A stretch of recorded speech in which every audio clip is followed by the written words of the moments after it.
Wfod goes hard.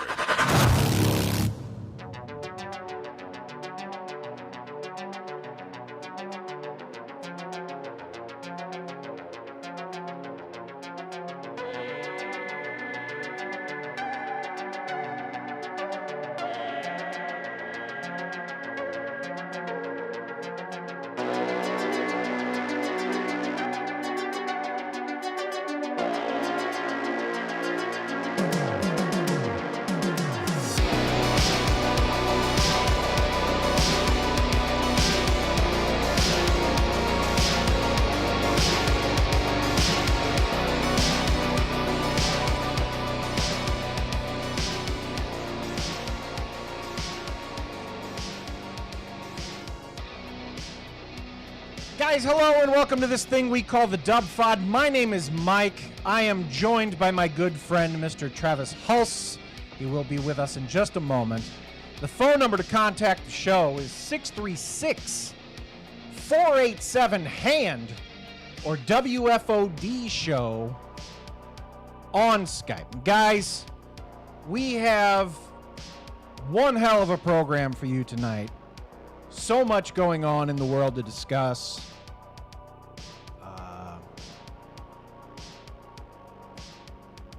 I'm excited about it. I'm excited about the whole damn thing.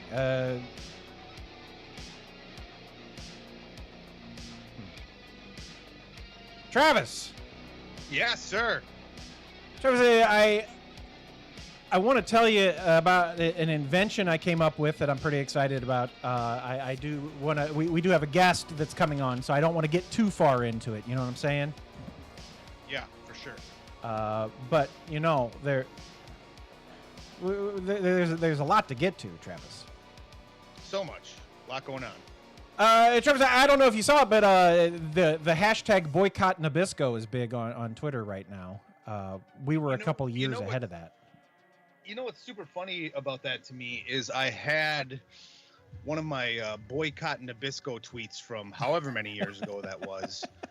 Somebody liked it, and I was like, "What the? Is this a bot liking one of my old?"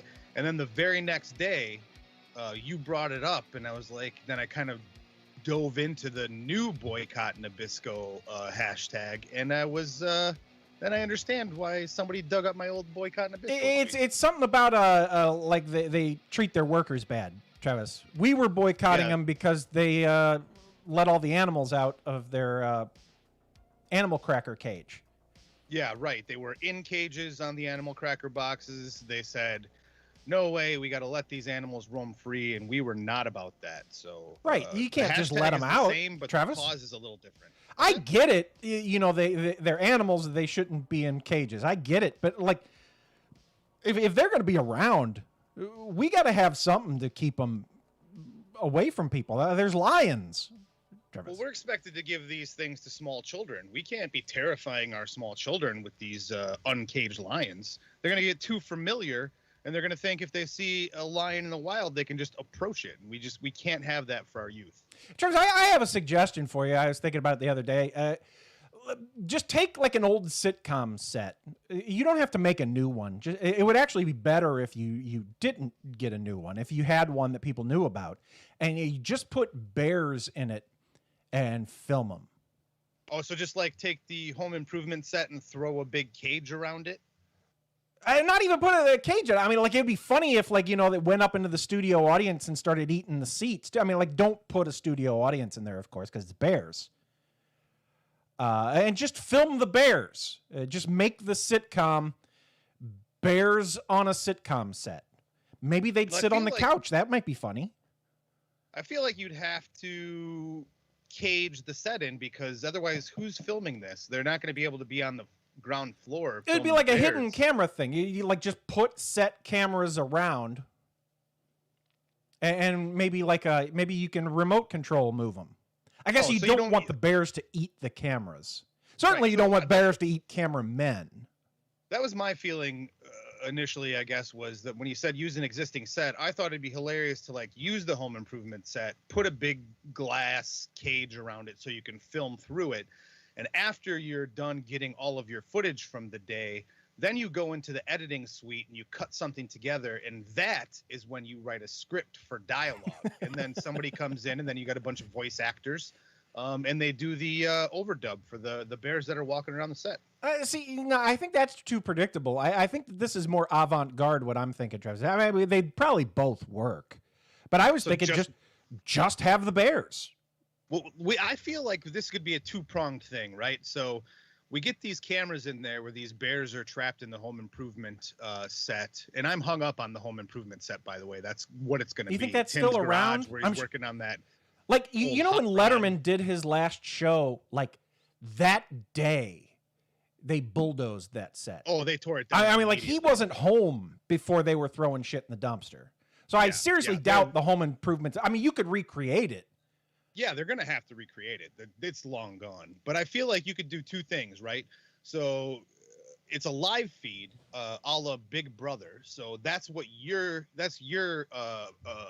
pitch, whereas it's like homeimprovementbears.com, and you just go and you pull it up and you can just watch the bears all day, just do bear shit. That's even better, Travis. See, I was talking about like turning it into a half-hour show and just film the bears for a while and then just cut together like when it's fun, like, you know, when they go sit on the couch and be like, oh, he thinks he's people.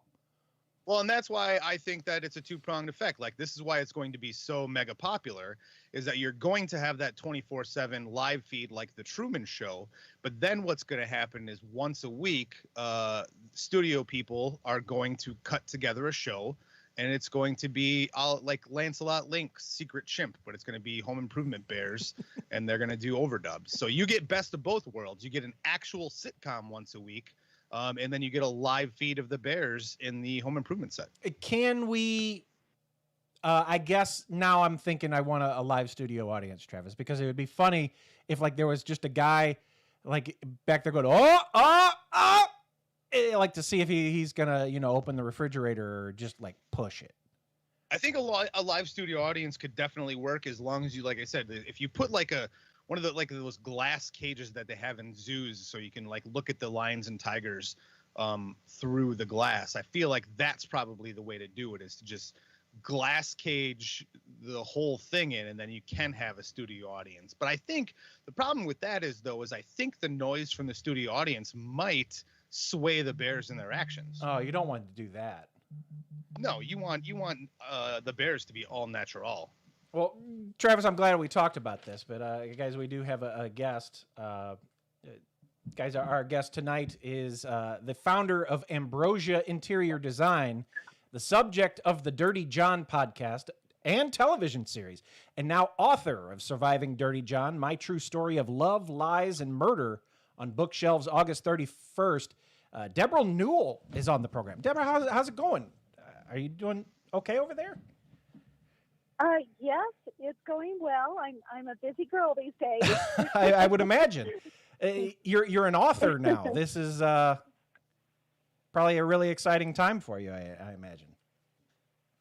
Yes, I actually have written a book, and it's all the details because so many things were missed or changed in the series or the podcast. Well, the podcast itself was just based on like a 6-hour interview with you, right? They just took one interview with you and turned that into a whole thing. I mean, an empire at this point, right? Yes, yeah. What they did, though, was they didn't get into the details of really what happened on my end. It's, 6, 7, 8 other people talking along with myself. So many details are missed.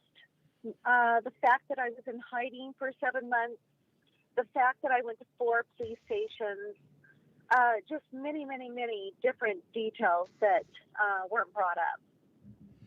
But Debra, Travis, I when Mike brought the chance to interview you and have a conversation with you up, I was not familiar with your story at all. So I actually had a physical copy of your book was sent to me, and I was riveted. Like, I did not know the story of Dirty John, and I started this book on my lunch break at work, and I finished it before bed that night. I tore through this thing in like 4 or 5 hours. Wow.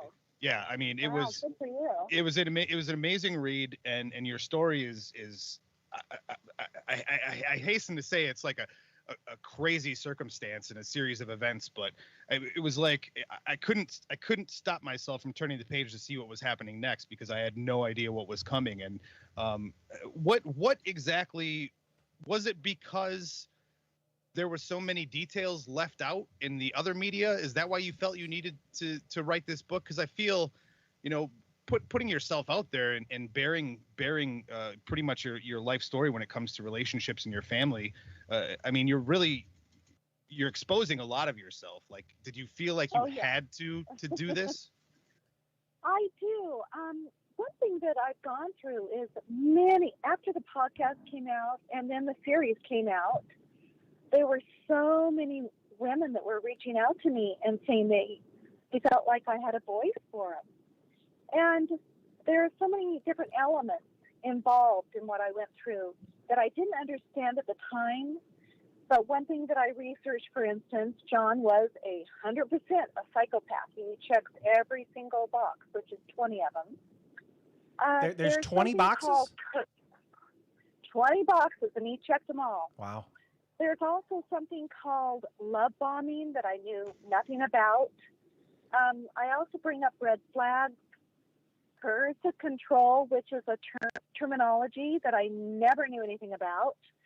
And so a lot of this stuff is in my book because I've educated myself now, and I'm hoping to educate others. Well, and what I went through. The story of you and John, I mean, you bring up the love bombing and things too, but you bring up past relationships where, I mean, obviously not to this extent, but very similar things had happened to you in the past. Yes. None of them were psychopaths, but they were narcissists. They were sociopaths, and they did the love bombing amongst many other things. And I think all I was ever looking for was love. That's what we're all looking for, Travis, right? I feel like that, yeah. I mean, everybody just wants to be loved and to love somebody in return. Hey, Deborah, this might be a weird question, but are you okay? Like, this wasn't that long ago. I am okay. I know that's amazing, but I am. I have really dove into who I am, why I am, how I am, but at the same time, changing the future, changing the way I look at things. I have no idea how to date these days compared to when I first started dating. It's a whole different way you do things. You don't have them show up at your house. You meet them. You don't give them too much information about you. You take your time, which was one of my biggest faults, I have to say. But there's a lot that I missed. And also my upbringing. I was very sheltered to some degree, but also taught to get back in and try again and to forgive and you name it. Yeah. And are you wrestling with that, or are with dating again? Or no, with trusting again? Like I see what I'm thinking about is like when you watch Dateline or something like that, and you don't actually think of the stories associated, like the actual people. I mean, I feel like people watch it as entertainment, almost like the people involved are like a Freddy Krueger. And so, like, to actually talk, I mean, I don't know if I would ever be okay again, I guess. And especially, like, to the level that, I mean, like, are you paranoid that everyone you meet knows who you are and knows all your business? I don't know. Well, first of all, I have told a couple of the men that I've dated, don't read anything about me. Don't watch the series. I want you to get to know me organically. Oh man, see, now if somebody told me that, that's the first thing I'd do. That's a double-edged sword. Yeah, you say don't Google me. Don't Google me, and then that's all you're going to want to do is Google the person. Yes. what I feel is there's good men out there and there's bad men out there. And I now am very educated, so I take my time. I have a different way of looking at men when I select them. So it's completely different these days than it was in the past. So you're still optimistic then? I mean, like what comes through in the book from the very beginning till the very end is that you really just wanted somebody to share your life with, like to the detriment of your family situation when it came to John for a while, until your eyes, kind of opened up to who he really was. Like what it just seems is like you just want somebody to share your life with. Is that tainted now? Are you still looking for that, or are you done? I'm not actively looking for it because I'm busy. Sure. I'm busy I have a design book that we're working on. I have a couple things on TV that we're working on. I've got podcasts galore, articles. I have a design business. I have a furniture store. I'm a little busy. And honestly, I'm pretty happy on my own. And I have a wonderful family. So I have my time filled with things that fulfill me. Hey, So Deborah, if something serendipitous kicked in, like if somebody fell in your lap, you're not opposed to it. You're just not actively seeking something out. Right. a meet cute, Yeah. Travis. Yeah, meet cute. Yeah, exactly. Like a meet cute. Oh, like I dropped this swatch of fabric on the ground and somebody picked it up and we bumped heads and now we're gonna go out and have some dinner and stuff. So I was listening You never to know. Dirty John the podcast again, and in the very first episode, actually in the first couple of minutes, they're talking to you about your work as a designer, and you were talking about how you like to shop for books to use for decorating, like to color code walls with and it does look good, Travis, like a big wall of books. It looks It great. looks great. That's why a lot of times people have a bunch of books and you ask them if they read them, and they said no, they're for decoration. But now that you're an author, was the spine of the book something that you wanted to take some input in for design elements or?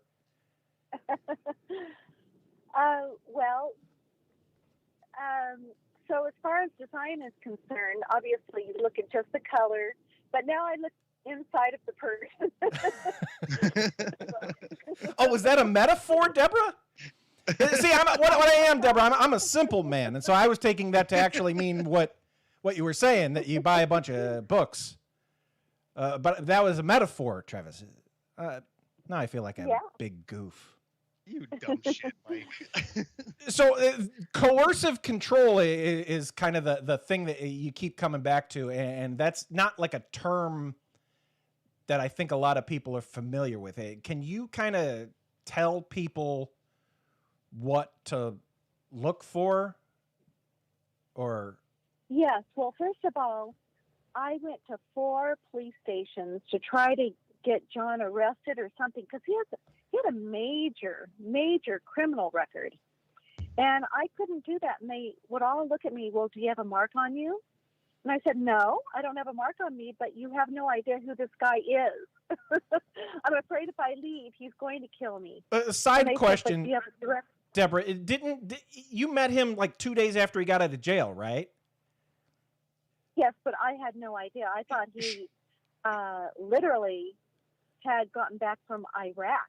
But shouldn't somebody who does have an idea like follow up on people who check all 20 boxes? Like, shouldn't there just be a guy who goes and makes sure that he's not getting on dating apps and doing? There should be, of course. Like a social worker or something that just be like, hey, there's this psychopath we just let out of jail. Maybe we should check up on him and make sure that he's not doing anything shady. They don't do background checks. You can get on many of the different dating sites without any kind of background. You can even change your birthday, your name. You can do whatever you want. So, unfortunately, there's a lot of sociopaths and psychopaths on dating sites. And that's the thing. That's the thing with John. And like it went so deep in your story that I'm reading is that, I mean, just the random things of him, pretending to be, anesthesiologist, showing up in scrubs and disappearing for a while and coming back. I mean, the guy was a genius at covering his tracks for a while, which is unbelievable. If you look at his track record, he went after successful, intelligent, good women. So he had a type, number one, and he had mastered what he did. So through the years, his first wife was married to him 10 years and had no clue who this man was. And in fact, it wasn't until he left and he was having a double life that she was able to investigate him, talk to his mom, which he had never talked. She had never talked to the family. So how is that even possible? Intelligent woman. How is that possible? Did he just say they were dead, or? He said that they had issues, alcoholism. Right. A couple family members were dead. So he said that he preferred not to have them in his life.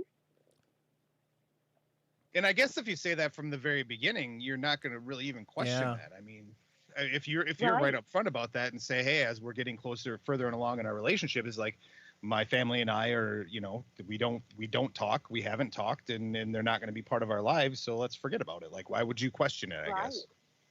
Right. Yeah. And John, by the time I met John, what people don't understand is this type of man finds women like me that they have done research on.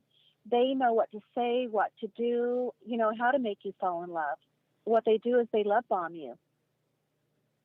Well, in like you said, like, especially now in this day and age, it's really, especially somebody as prominent as yourself, that, a business owner and somebody who has put herself out there for a while, it's probably easy enough to find information enough to like you say, to love bomb you and to do that mimicry. It's like, oh, I can be the perfect person that I think that you want until now you're in my evil clutches, essentially. Right. I have no doubt that he had researched me, looked up anything he could find on me, which it's out there because I've done, I've been successful. And he probably knew exactly what to say, what to do immediately. And then our first date, he's asking questions. It's not a lot of him talking about himself, but he's asking me questions. So he was trying to get to know what made me tick, for that matter. And in the meantime, you're probably just thinking, oh, this guy's really attentive and he cares about my stuff. Wow, that's great. So right. it works on two levels. You get to learn stuff about him for your sneaky little game, and you're super attentive and a good guy. Right. So what are the main takeaways? Like, what are the main things that women can look for that should pop up as red flags that might not pop up in the moment? Obviously, there's probably plenty of them, but what are a few takeaways from your situation that you would like to tell people? Well, in the future, don't give them too much information, but on their end, remember, if they don't have family or they don't even have friends, that says a lot about someone. And he didn't have any friends. Also, the fact, really take your time. Do some research. If you can, get online. Look this person up before you even go on a date.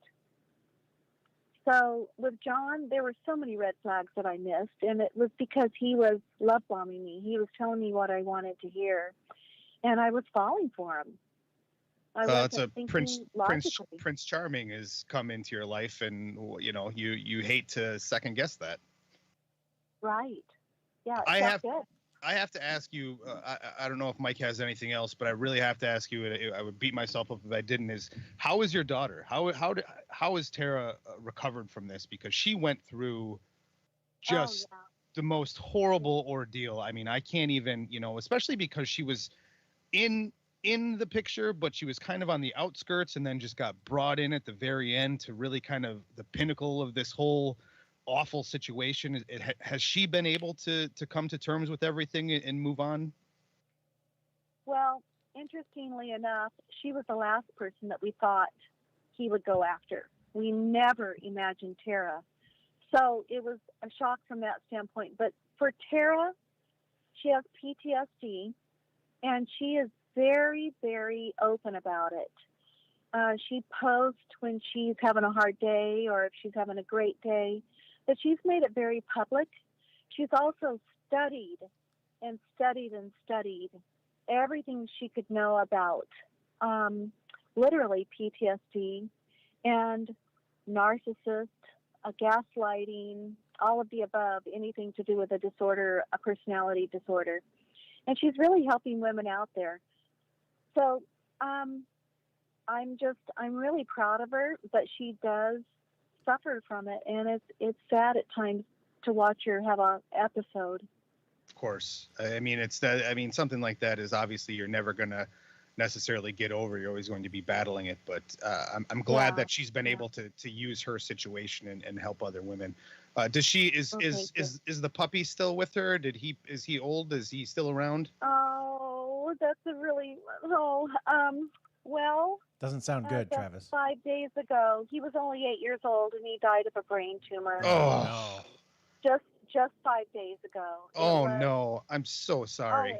It was awful. Yeah, I spent day and night with her the first few days, and just making sure she was okay. But it was like her child. Oh yeah, and that puppy went through something so traumatic with her. To lose that, I can't even imagine. Oh. Yeah, Cash. Yeah, he's gone. Oh, well, so sorry. And today is actually yesterday was the 5-year anniversary of John dying. Oh. And the 20th was the day of the stabbing 5 years ago. Oh no. So it's also a little bit of a hard time right now. Yeah, this is a rough patch then. Yeah. Well, actually, what's today? The 24th? I think I said that wrong. I think today's the day 5 years ago. Today is the day. You just lost the puppy. Yeah. Oh man. You gotta get. Obviously, she doesn't know who the hell I am, but you gotta give her my love. I mean, reading your story and reading her story, man, it was like I said. I can't imagine going through something so traumatic, and very happy that she's able to work through that in some semblance. Well, thank you. Well, Deborah, I mean, it's very admirable that you're doing this. You know, you're using your story as a cautionary tale. I mean, you don't have to be doing this. You're doing all right, doing other things, but like to give your time to kind of, tell people, hey, these are some things that you should look out for. It's admirable. So I appreciate your time, guys. The book it's called Surviving Dirty John: My True Story of Love, Lies, and Murder. It's on bookshelves August 31st. I send people to Amazon. Is that the best place to go, Deborah, to get it? Yes. Yeah. Amazon or Barnes & Noble. And check out the other things that Deborah has coming out of the design book and stuff. Deborah, we appreciate your time. It was good talking to you, and take care. Well, thank you. You also. Thanks, Deborah. Thanks for sharing your story. You're so welcome. Bye. Bye-bye. Travis, I wouldn't. I think I'd just hide in my basement forever. Yeah, I don't know if I'm strong enough to be able to get through this. Like I had said, when we were talking to Deborah, you talked to me like in our private chat, like I was hiding under a rock for not knowing this story, right? Like I'm looking at him like, what is this? What are you talking about? And I kind of looked it up. I'm like, okay, I can kind of see what this is, but obviously we got the advanced copy of her book, and I tore through it in like an afternoon. I mean, I knew nothing about the story beforehand. I mean, just kind of that this guy was, she fell in with this like con man grifter kind of guy, but I didn't have any idea what the story was or how traumatically it actually ended. I mean, this is her story. if it was made into a movie, you'd say it was too melodramatic, right? There's no possible way. It was made into a television show. Eric Bana was Dirty John, Travis. Right, but that's what I'm saying. Like, if this wasn't a thing that happened and you'd made a movie of this, you'd be like, nah, this is a little far fetched. But she lived through it, and this her story, especially from her point of view. I've not listened to the podcast or seen the miniseries, but hearing it from her point of view is it's rough. I mean, to see everything that she's gone through and her family went through with this guy who, by all rights, looked like the perfect dude. Like, he was an older guy, great shape, good looking guy, doctor. I mean, and the thing is okay, what happened to her? Awful. Dirty John, bad guy, Travis. But then you also have to take into account this podcast was gigantic. It was downloaded 15 million times in 200 different countries, and every dickhead has an opinion, that wants to armchair quarterback and say, oh well, I wouldn't have fallen for it. Of course. So then you got to read that shit about yourself where people are telling you you're a dum-dum. Yeah, where it's like, you didn't live how the hell do you know? Yeah, because easy for you to listen to 6 episodes of a podcast and say, oh yeah, the handsome Eric Bana looking motherfucker couldn't have tricked me. Right, exactly. And that's what I'm saying. Like, when you were saying, it's like, when people watch these things or listen to these things as entertainment, you completely forget that there's real people and real families and real feelings involved. Yeah, it fuck you up, man. Yeah. It's not just like, who did it? Oh, who done it? Don't watch my shit like it's a Freddy Krueger. This is a real dude. He fucks up my shit. Yeah, stole all my money. Who's done things multiple times before he even got to Debra. I think obviously probably the most traumatic and the worst things that obviously escalated when he got to Debra. But I mean, this is a bad dude who infiltrated a lot of people's lives and fucked up a lot of shit. I mean, it's not just entertainment, and that's why freaks me out. It's like when true crime, Travis, is a garbage genre. Oh, it absolutely is. I hate it. Air people's bullshit out like that, like the worst parts of their lives, and you're just throwing it on with that. Was it murder? Was it? Come on, guys. What are we doing here? Having said that, buy Debra's book. She's a nice lady, and she might teach you something. In the chat, Liquid says, Travis, don't date anyone until you've listened to at least 50 episodes of their podcast. I wouldn't even do it then, Travis, because this is just a character. I'm not even really like this. Yeah, you don't know who I am. You don't know shit about me. I'm a garbage person. I say things I don't even mean, Travis. I just say things to say things because I think you might think it's funny. Yeah, like people might want to hear this, and maybe they'll like my my online persona just a little bit more if I say these specific triggers. I mean, hey, Travis, I made this. If they're allowed to run free, could this be you? Join the fight to boycott Nabisco at wfodix.com. I eat Oreos all the time, Travis. I don't mean it at all. Oh yeah, I'm not actually stopping buying Nabisco products. Yeah, I'm just saying things to say it. Right. They let the animals out of cages, and we said boycott Nabisco. Yeah, absolutely. We absolutely have Oreos in this house. It was in our defense. It was a solid bit, Travis. I felt like it was. I was designing buttons and everything back when we were doing this. It was a good time. Travis, I have an idea I want to tell you about when we come back. I want to talk about the bomb guy that looked like John Malkovich. We got a whole lot more to get to. So stick around. We'll be right back, guys. Mr. Bezos, it's late. I'm going to head home, if there's nothing else. It's fine, Judy. Go home and see your family.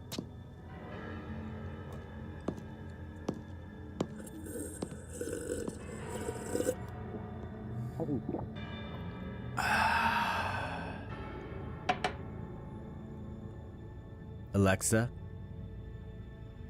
destroy humanity. Okay. Like a kraken out of its cage, I'm feeling wild and free.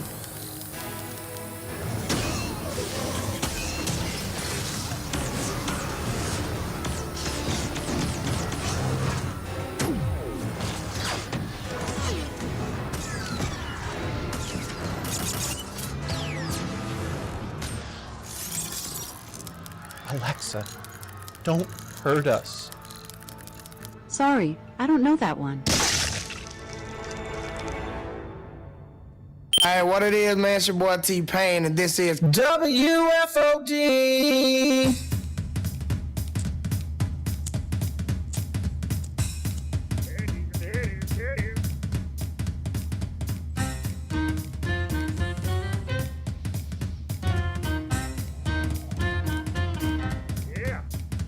It ain't cool to go to the doctor. Just smoke your Newport cigarette. It ain't cool to go to the doctor. Just smoke your Newport cigarette. It ain't cool to go to the doctor. Just smoke your Newport cigarette. It ain't cool to go to the doctor. Just smoke your Newport cigarette. Hello, listener. There's things you need to know. Online and on your mobile device. This is Strange Label.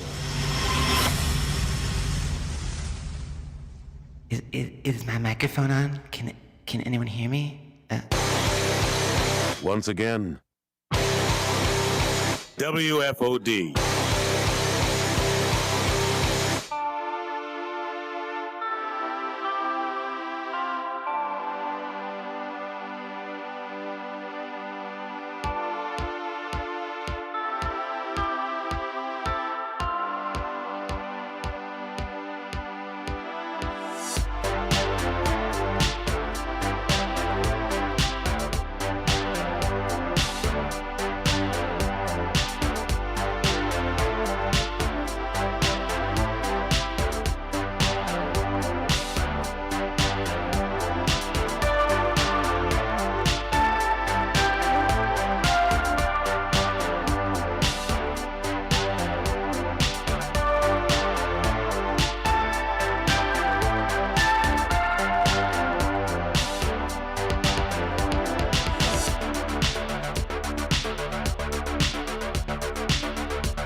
Travis, sometimes I like to think about inventions, but then what do I do next? You know? You know what I'm saying, Travis? Don't you just create that idea then? See, back in the day, when I used to come up with things to pitch to you, I think wasn't it Anchor who always used to go on like a mad tear of a Google search and find that somebody's already invented it? Oh yeah, every single time you came up with something, he was looking for the already existing invention. Like when I made the condiment gun, and yep, there was a couple of them, but he found that one live, I think. Yeah, Travis, what I thought of, you know, like when you buy a pair of shorts, or even, I don't know how it would work with hoodies. I guess it could still probably work with hoodies. But you know, like when you buy a pair of shorts and the drawstring gets lost somewhere in it, or like you put it in the dryer and like the drawstring comes all the way out, and then you got like shorts with no drawstring in them. I do. I'm well aware. Or your dog bites your drawstring short, so it keeps getting lost in you. I'm talking about like when you're wearing some pajama pants or like a pair of shorts or like athletic shorts or something. I'm wearing athletic shorts as we speak. So and they don't have a drawstring. So do you think that like you could just invent like an iron-on sleeve with like a new drawstring in it, and you could just like iron on the sleeve to the waistband of your pants and have a new drawstring. You know what I'm saying? Yeah, it's like it'd have to be some pretty good adhesive to be able to go again through the wash/dry cycle. Yeah, it'd have to be like a really good iron-on thing that you could just like make an emergency new place for your drawstring. Or you could just get fatter and you wouldn't need it. Where your pants would just stay up, right? Yep. The one thing I'd say is, like, you would think that, this is enough of an issue where you're trying to come up with a solution for it.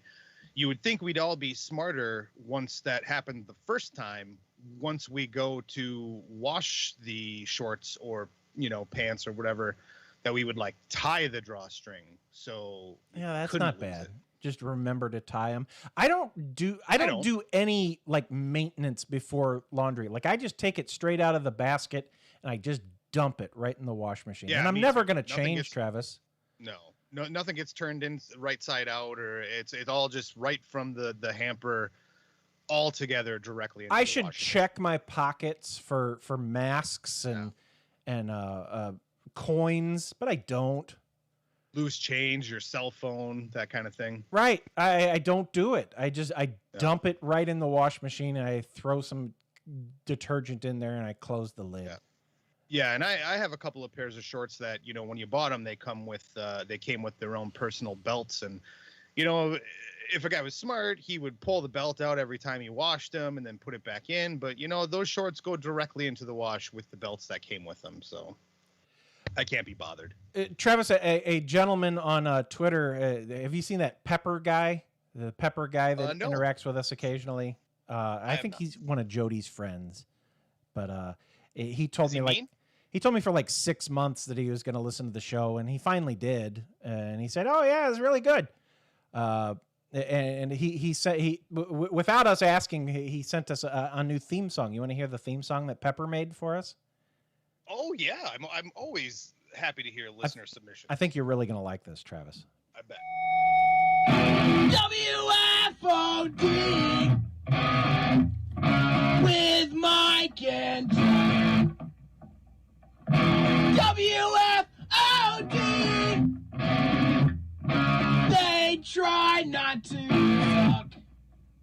WFOD, it's WFOD, it's WFOD, it's WFOD,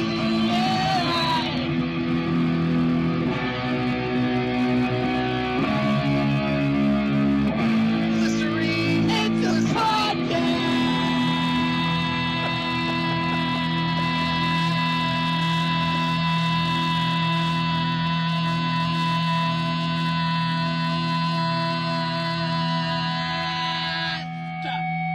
Were you doing glycerine, Travis? Yeah, glycerine. There was tinges of glycerine in there. I thought it sounded like Ugly Kid Joe. Oh, the vocals sounded like Ugly Kid Joe, and some of the like thrashing on the guitar, but there was a beat right in the middle there that sounded like Bush. I like it. That should be our new theme song, except am I not on this show? Yeah, is Mike and Drunk. I think he listened to the one when you were on vacation, Travis. Oh. Well, I feel like I've been doing this show for 7 years or something. You'd think pretty much every week. You'd think you'd get a mention, but that's all right. Don't be offended, Travis. It's fine. It is nice of the fella to put pen to paper and. Anytime anybody's willing to spend some of their own precious free time on anything to do with this program, whether I'm mentioned by name or not, I am very happy.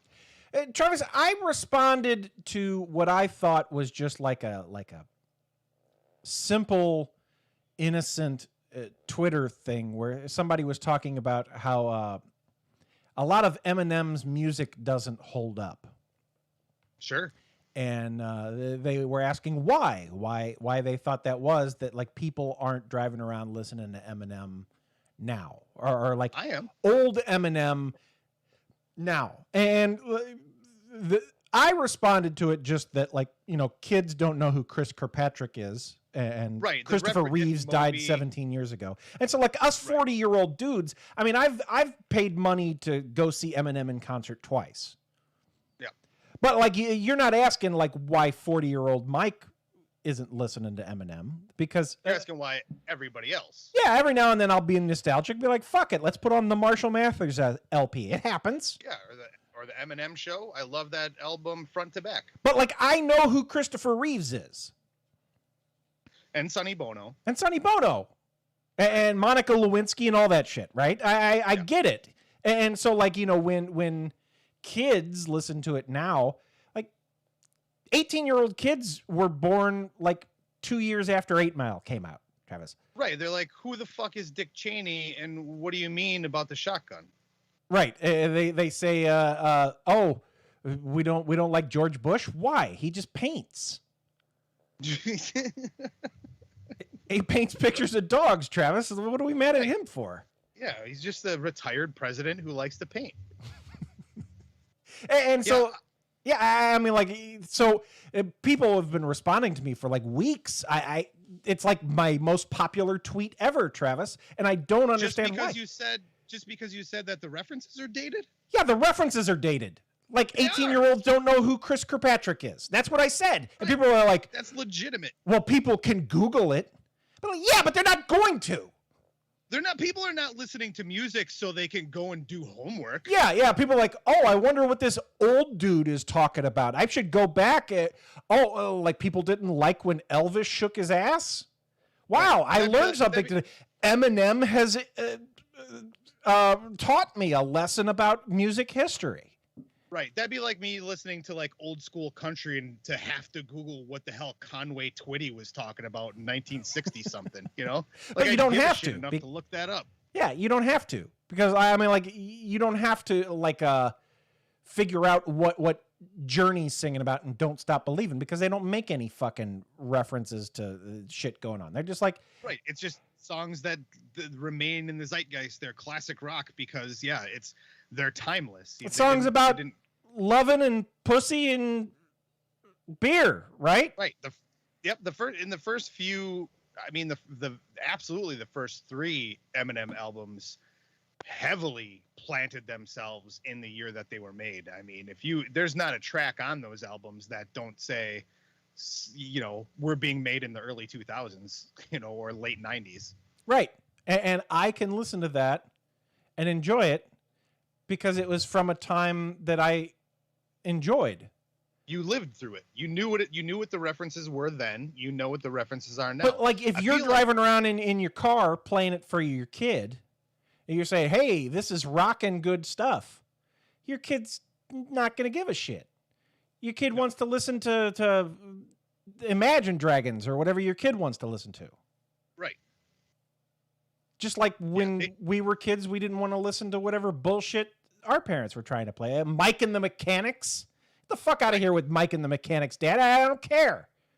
Not interested in the music you liked when you were my age. I want to hear my music. And that's the thing too, is like early Eminem albums too were made in a time when there were certain words that you could say and it wasn't a big deal, and they are peppered with, you know, certain words, homophobic slurs. There's actually, I was listening to the other day, there was I can't remember what song it was by Eminem, was on Rock the Bells, and Rock the Bells, LL Cool J's Rock the Bells radio on Sirius XM is not edited, so they'll play all the N words and F words and whatever you want. They got it. It's all unedited, except this Eminem song that came on where it was something about, God, I wish I could. It was on the tip of my tongue earlier when we were talking, but something about the teacher was giving him the eye. Turns out, or too bad my teacher was a guy, you know, saying that the teacher was gay for him. Right. But they cut it out. They used, in the unedited song, they used the radio edit on that part of the song. So they just edited out that part of the song. All the F's and, you know, N's, whatever he was using, all in there, except that reference to his guy teacher trying to fuck him. But I mean, like, that's not even really homophobic, is it? You're a straight man, and gay man wants to have sex with you, but you don't want to have sex. Well, you're with not a interested gay because man. you don't go that way. I don't think He it's didn't call him offensive, but the, I mean, the F word or anything, Travis. He just said that, hey, I mean, like, even if he was like a gay man and like, the teacher was a woman and she was giving him the eye and he doesn't like to have sex with women. Right. Be like, So look, I'm a gay guy. I was so confused when that part of the song came on because I've also heard that the radio edit shows up on Pop 2K on Sirius of that same exact song, and the radio edit of that song is just god awful, just terrible. But so when I was listening on Rock the Bells, I mean, it's halfway through the song, and I'm like, yeah, this is the unedited version. This is great, and it pops up to that version or that part of the song, and it uses that radio edit and just that part of the song. It took me out of it. I was super confused why just that portion of the song was edited on an unedited radio station. So I don't know. Travis, did you see the bomb guy?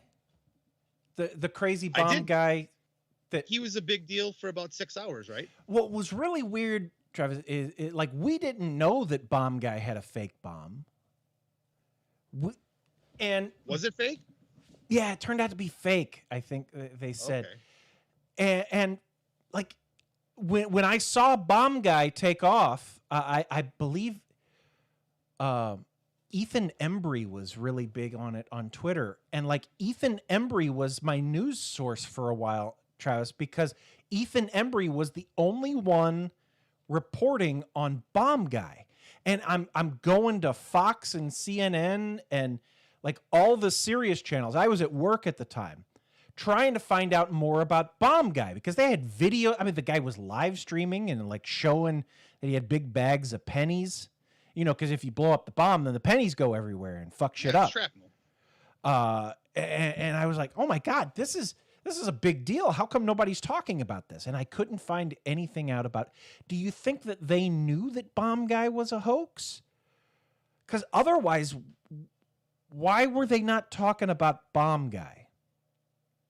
Well, bomb guy was happening, right? Like I'd seen bomb guy pop up, and it pops up, because a few times a day I'll like just hit news on Google just to see what the hell is going on, especially because I'm just trying to kill time because I'm bored at work. And bomb guy was on the front page of Google News, but there was like no information. It was just like, we're clearing this area. This guy said he's got a bomb, but then after they said he was subdued and all that kind of thing, but like I never saw if it was fake or real. I guess I didn't follow up on it, but here's the other thing. They're showing if it was real, do you think they'd tell us it was fake? That's a pretty good question. I don't know if they would say. Guy looked a lot like John Malkovich. He had like a southern drawl, but he looked like John Malkovich. You kind of figured that bomb was fake just from the Facebook pictures that they were posting online. They were saying, hey, look, here's bomb guy kissing the bomb while he's driving down the road. He's got it in his lap. He looked like he had one of those barbecue chimneys, like you put the charcoal in to get the charcoals hot. That's what he looked like he had. But I don't know. Like I feel like if there's a bomb guy, we should all be talking about bomb guy and telling people, hey, stay away from this area. There's a crazy guy. He's got a bomb. Yeah. And I know that they were diverting people. They were evacuating that area because one of the comic book writers that I like actually lives in DC, and he was saying that they were being evacuated out of their neighborhood. So. Yeah. Travis, I went and saw Free Guy in the movie theater the other day, the Ryan Reynolds movie. You did? I did. What brought? Was this the first movie? No, we went and saw the Fast and the Furious movie. We went and saw the Russell Crowe Road Rage movie in theaters, Travis. Oh, that was during the pandemic, wasn't it? Yeah. Unhinged. So having said that I went and saw Free Guy in the theaters, Travis. My pick of the week this week is the documentary on Amazon Prime, Val. It is about Val Kilmer. Val Kilmer. Is it good? Filmed everything, Travis. Like Val Kilmer has film from every part of his life. Like he filmed. Does it show? Does it paint him in a perfect light throughout, or does he say, "Yeah, maybe I was a dick for a while"? No, he says maybe I was a dick for a while. It's good. It's kind of beautiful, Travis. Like it's very well made. He has throat cancer. Right. So he can't talk, but his son sounds a lot like him, and his son narrates the movie like with his words. Like he wrote it, but then his son narrated it. Oh, sure, that's cool. Yeah, it's great. It's a little sad because like there was 2 times in his life where he kind of bet it all and kind of lost. So now he's kind of got to shill out for some shitty shit because, he can't work anymore.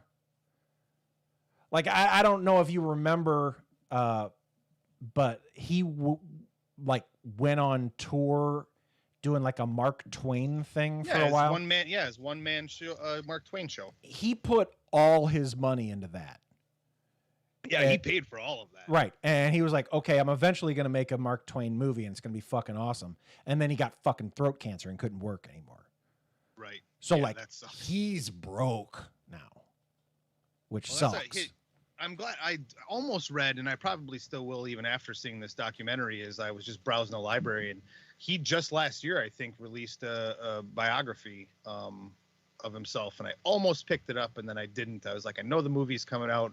Maybe I'll watch the doc, and then maybe I'll read the book. But yeah, I mean, as long as it doesn't sugarcoat it, because by all reports, there are certain times in his career, especially when he was hot shit, he might not have been the greatest guy for a while. Right. No, it's in there. It's definitely in there. Oh, good. But yeah, Val, it's on Amazon Prime. We were sent a screener of that, but they were like, yeah, it's going to be on Amazon Prime in a week. And I was like, okay, well, I'll just watch it in a week. Yeah, I remember. It was like, I don't want to watch the fucking screener on my laptop. Why don't I wait for Amazon Prime?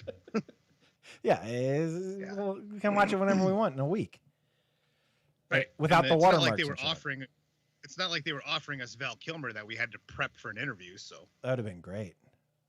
That would have been. I would have watched it on my fucking phone if that was the case. Travis, it's me, Val Kilmer. Oh no! No! That's not funny. Travis, you got a pick of the week, bud? Something you want the people to know about? Oh yeah, Travis's pick of the week this week is the Starz original Heels, new program that started just 2 weeks ago. It is a show about amateur hometown wrestling, club, league, whatever you call it. Travis, I've never heard of it. Spearheaded by Green Arrow is the main guy in it. Steve Amell. He's a family man. Steve Amell, yep. He is the main guy who runs this wrestling program in his hometown, small town in Georgia. His brother is one of the other stars of this wrestling program. And then obviously there's another roaming cast of characters that are regulars in this wrestling show that they put on once a week. He inherited it, the arena and everything from his father, and they're trying to carry on the tradition. It's not super action-packed, but I'll tell you, family drama was jam-packed in the first 2 episodes, and it was very interesting to kind of see how everything unfolds and who these characters are. So it's like, I'm not in love with the show yet, but it was good enough after the first episode that I watched the second one, which is rare nowadays. And I'm looking forward to the third one because the second episode was great, and I hope it goes really good places. So I'd check it out. Heels, a Starz original series. Is it like it's like Glow but with dudes? Except it's not funny. It's like straight drama. We watched a couple episodes of the Apple original Physical, and whose starring vehicle is that? Is that Rose Byrne? That sounds like it could be right. Which one's Rose Byrne? From Neighbors and The Conjuring, or not The Conjuring. Yes. Yeah. Yeah. She eats like a lot of cheeseburgers, and cool. I really enjoyed it the first couple episodes, but then Laura convinced me that it's not a show that I would like, and because she wants to watch it, and she doesn't want to without wait for you. me. Yeah. So she wants to watch it. She doesn't want to wait for you to watch it with her. That's she's in the other room, like watching more of them now. So now I'm behind. So now it's her show. Travis. Your TV watching habits are so fucked up. You like only watch what your wife will watch with you. She watched 2 episodes of it with me, and I was like, "Oh yeah, this is kind of fun." She goes, "Yeah, this isn't a show that you'd like." I was like, "You don't like this because I'm gonna go binge it right now." I was like, "I guess I'm not gonna watch this one." Yeah. I don't want you watching this without me while I'm in bed, so you don't like this show now. Guys, I mean, we did it, right? Guys, Debra Newell's book, it's going to be I'm having trouble with it. I'm like not saying that name right. Am I trying to Debra Newell. Oh, Debra Newell. Fucking mush mouth motherfucker, Travis. I'm working on it. One of these days I'm going to get good at talking. Dirty John, my true story of love, lies, and murder. I have a copy here that I would love to pay forward. I don't know. Tell me you listen to this episode and want to read the book. I'll send it to you. You have it? You have it there, Travis? Got it right here. Debra Newell. What color's the spine? Black and orange and white. It's got some orange on it? The spine is black, surviving, and her name are in white. And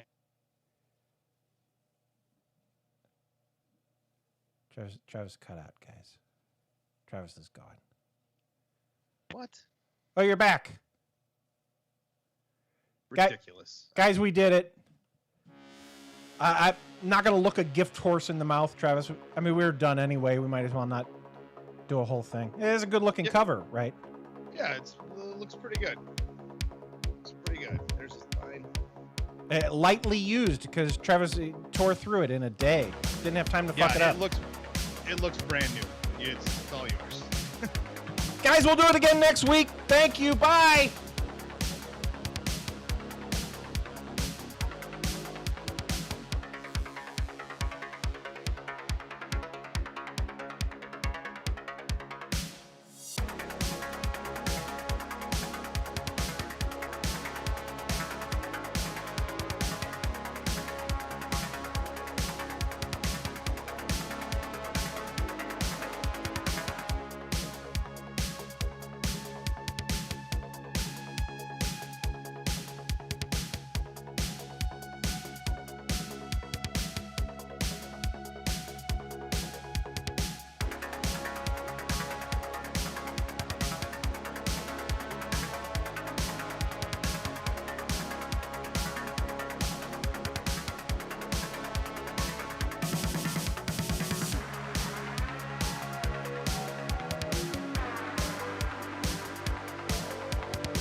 Thank you for listening to this installment of WFOD. To enjoy our back catalog, visit WFODshow.com and be sure to share the show with a friend. Thank you to our Patreon sponsors for their continued support: Amanda Napier, Liquid Lozenge, Valerie Carpenter, and Brian Kranz. If you would like to donate to keep this pirate ship afloat, visit patreon.com/WFODix. Follow us on social media, email any one of us with our name at WFODshow.com, or leave us a voicemail at 636-487-HAND. A thank you also goes out to Carl Casey at White Bat Audio for the music we used this week. Until next time, signing off. Goodbye.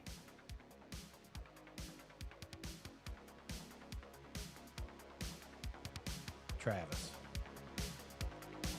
Yeah, baby. what'd you think? Good stuff. That you think somebody will find that it seems too simple to have not already existed, the new drawstring thing. Like you get something real sticky.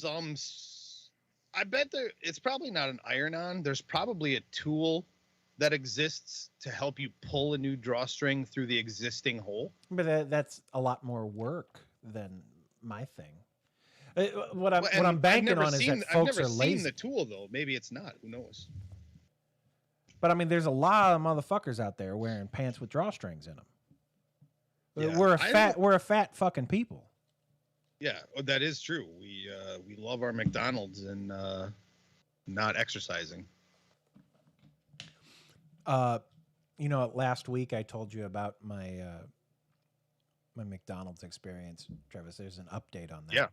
A lady called me today, and she was obviously working from home because she was watching TV like way too loud.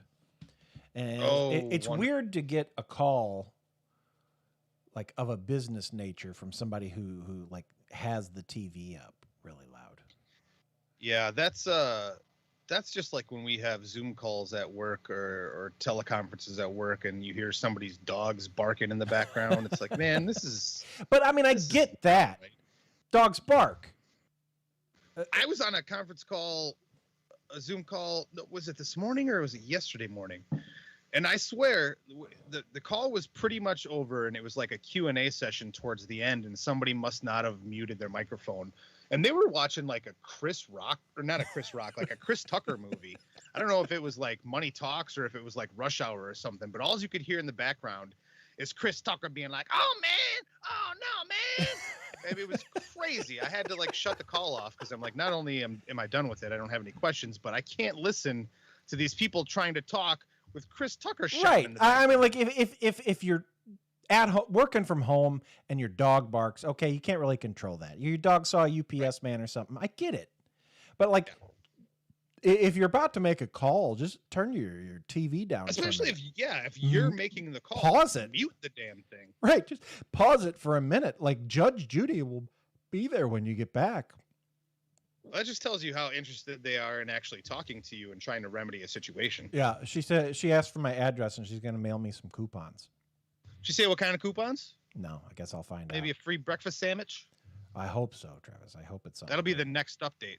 The problem is, like, I don't want to use coupons because I just want to order on the app. Like, if I go through the line, then I got to be like, hey, I got this coupon.